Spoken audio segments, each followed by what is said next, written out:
I feel very comfortable in having any critic place Pinajian where they will. I have compared Pinajian to some of the great hermit artists of the world. He was at the cutting edge of what was happening in the art scene at the moment, at that time. You know, his story will become an example of what one can do singularly away from the mainstream as an artist. You'll see that kind of appreciation and recognition of his work just expand over the next 20 years. It's in the works themselves.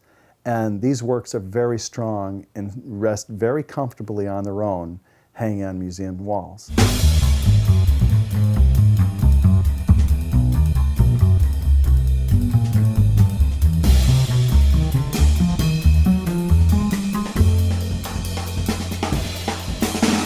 The reason why we're so excited and so passionate about the Pinajian collection and Arthur Pinajian is the fact that he's a completely, totally, utterly unknown artist, and it is a discovery, not a rediscovery.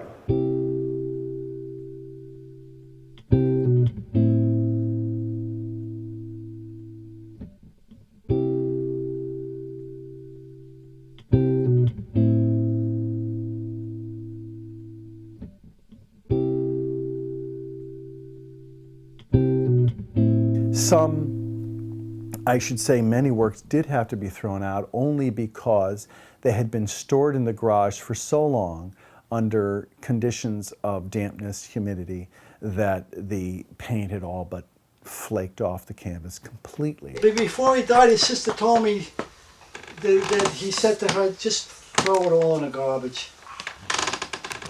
When I came there, I remember I was squabble with her because I was really, you know, I was overwhelmed, and she would say, just leave it, she said. Just, that's what he said, just let it go in the garbage.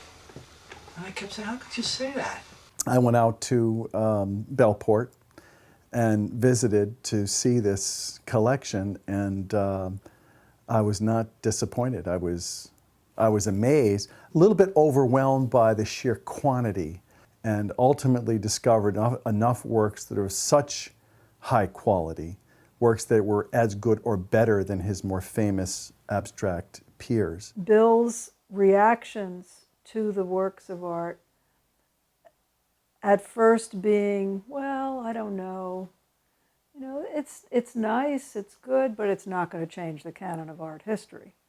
That was his first reaction to the 20 or so paintings that we looked at.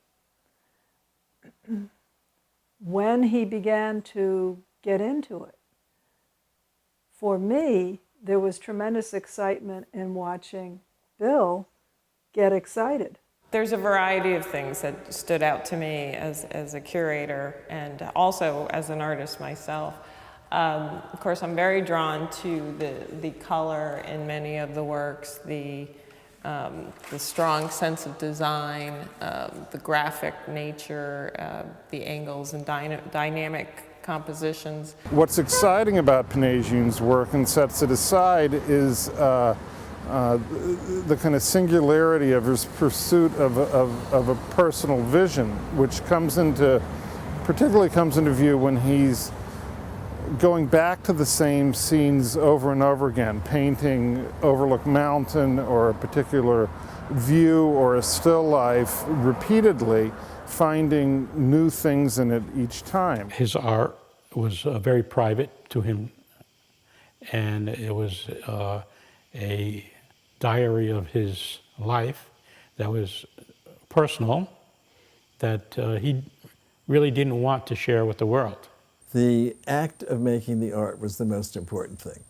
Not the finished product, not the sale, not being in a museum show, not having a gallery, but the process of making an artwork was what was important to him. And I think that that's an important aspect of art that we now perhaps too much neglect. His art was purely, in a way, a selfish act, and that he was really doing this to improve himself as a person and have these visible expressions of the final attainment of this ultimate vision and skill that he had.